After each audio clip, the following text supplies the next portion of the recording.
So mga ka-angel, ipakita ko po yung mga ibang features niya. So kung paano po i-adjust yung mga air condition, mga ganun po. So ito po, pindutin po nyo dito, katabi po ng logo na car, may arrow dyan. At andyan po, settings. At pindutin lang po dyan yan kung saan po nyo gustong i-adjust. Ayan po yung mga ano nya. Kung gusto nyo pong patayin, off po. Ayan, napakalakas po yung kanyang air condition, nilalamig po kami. So yun po, yan po yung map nya. At andyan po, pwede rin po kayong mag YouTube. Ayan. Ayan po, napakarami po. May Spotify, meron din po. So ayan po, marami po at automatic po yan. At para din po kayo nagko-computer. O yan po yung mga camera nya. At lahat po yan, nire-record po niya yan. Hindi nyo na po kailangan ng dashcam. At talagang ito po, kung sino man po yung nag-a-attempt po na manakawin ito, hindi po magtatagumpay dahil naka-record po lahat yan at control mo po yan ng inyong cellphone sa apps. So dito po ay isa po siyang charging. Ilagay ko po yung phone ko at tingnan natin kung mag-charge. Dahil po naka-off yung car. So yan po yung kanyang features. Angel, magdadrive po tayo at ipakita ko yung movement nya. So diretso tayo.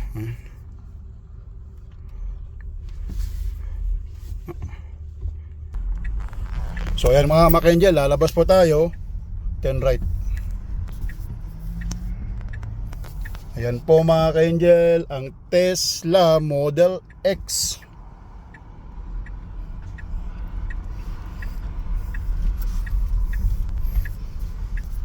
And then turn left. Turn left. Mga ka-angel, tingnan nyo po yung bubong nya at skull son mo. So ayan mga ka-angel.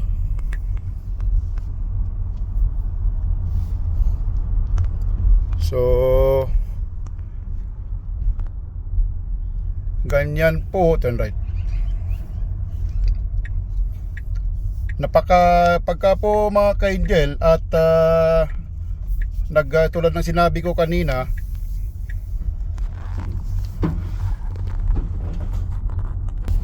so mga ka-angel at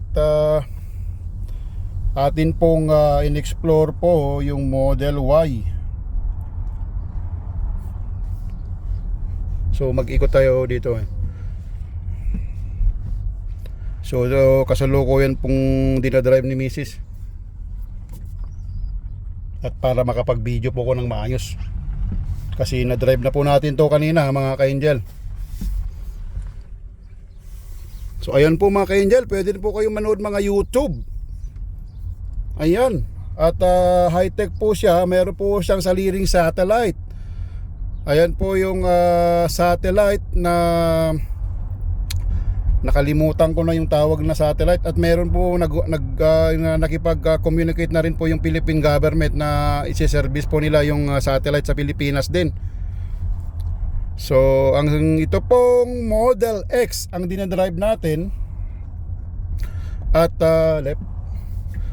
At ito po ay isa po sa mga biggest na model ng Tesla sa ngayon po.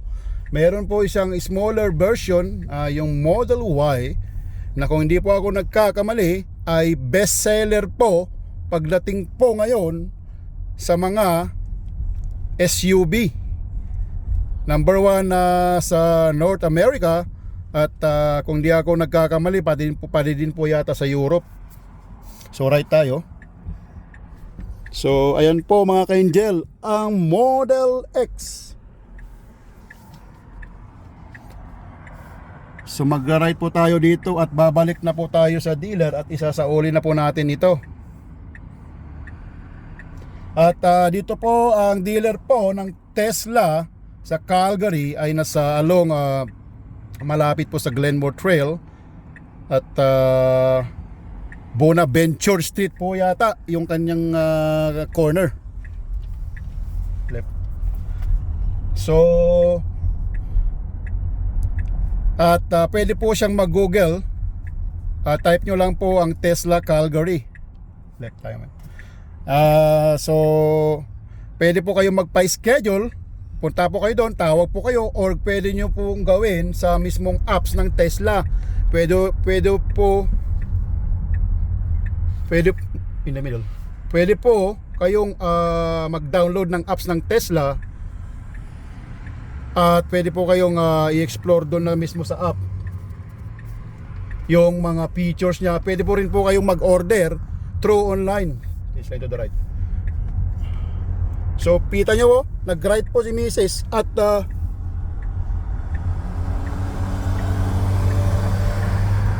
nag-appear na po yung camera niya at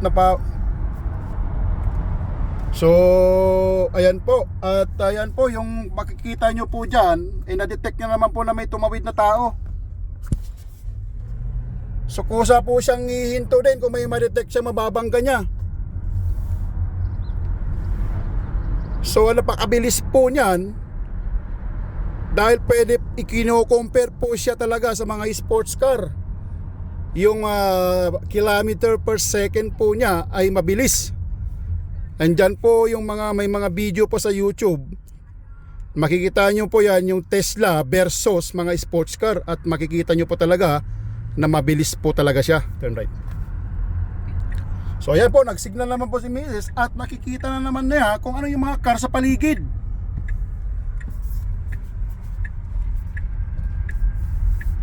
So ayan po yung kanyang features, napaka high-tech po. At magkakaroon po dito na naman tayo ng another video. Bibisitahin na naman po natin ang Tesla siguro sa sunod na mga araw, dahil may limit po kasi yung mga libreng road test, or para matesting nyo po yung kung how to drive a Tesla. So yan po, nagcha-charge po yung phone ko. Ilalagay nyo lang po yung phone nyo dyan, automatic po magcha-charge yan. So napakarami pong features talaga na wala po talaga sa mga normal car. Ayan. At tulad ng sinabi ko, meron po kayong discounts from the government of Canada na around 5,000 kung hindi po nagkakamali pag bumili po kayo ng electric vehicle. So pwede po ay ibabawas po nila yan pag bumili po kayo ng Tesla. So I think it's applied all over Canada, dahil pinopromote po nila talaga yung electric vehicle dito sa Canada. So mapapansin nyo po, yung mga nakakasulubong talagang po binabasa niya. Kung SUV, kung kotse, kung truck, ayun, may tumawid po, at nakita niya na may tumawid. So talagang wala na akong masabi mga ka-angel. Mapapawaw na lang po talaga tayo kung i-drive natin itong Tesla. Ito po yung number 1 safe car ngayon sa buong mundo, at mura po yung insurance niya. Huwag po kayong mag-alala, dahil mura po yung insurance ng Tesla. Ayan, magte-turn left po si Mrs. at talagang nag-detect na naman siya, ay may lalabas na video. So pansinin nyo po yung kanyang movement pagka mag-go, at mabilis po yung arangkada niya ng kilometers per second o kilometers per hour. Ayan, pagka nag-green po yan, ipakita ko kung paano siya kabilis. So ayan po yung video, ayan po. Ayan po, tignan po yun po kung paano po mag-go up po talaga yung speed niya. Straight lang yun.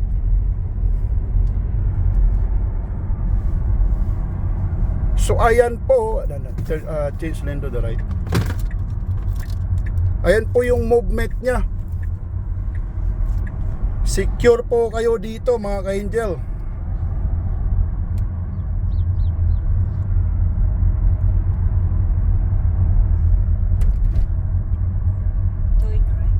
Hindi ba?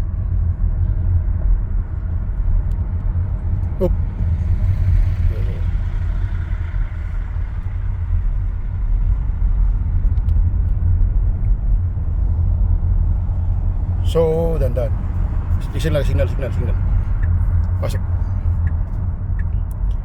So, ayan po mga ka-angel, at babalik na po tayo dito sa dealer. Ako na mag-park.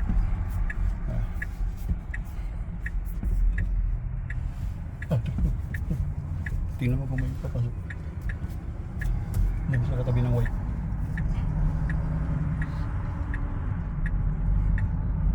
Ayan po, at isa sa uli na po natin yung kasasakyan. Ako na lang mag-ayos. So ayan po yung mga model nila. Ayan. So tumunog po siya dahil na-detect niya po na out of lane po tayo. So talagang labaka high-tech po. Ka-angel, bubuksan ko po yung pinto ngayon at titignan po natin. Malasikip po yan. So tumataas po yung kanyang pinto po sa second row. So problema po natin, paano po kaya kung may katabi po siyang car, edi masagi na? Hindi po. May sensor po yan, dinedetect niya kung masasagi niya, at imuyo ko po siyang ganyan. Titignan, try po natin. Ako ngayon at i-open ko po yung left at tignan natin kung yuyo ko nga.